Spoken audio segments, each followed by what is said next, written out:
最近多伦多的天气，白天冷，晚上更冷，但我一点不慌，因为我家早就装了热泵，一年四季全靠它，真的太香了。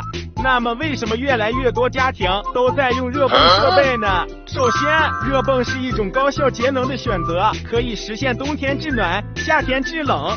在冬季，热泵暖炉通过吸收室外空气中的热量来制暖，就算零下20度也能高效运行，暖得更均匀，更省钱。在夏天，相比传统空调，热泵空调不仅降温速度快，还能精准控温，家里每个角落都凉快。而且热泵采用电力驱动，能效比非常高，能节省30%到50%的能耗。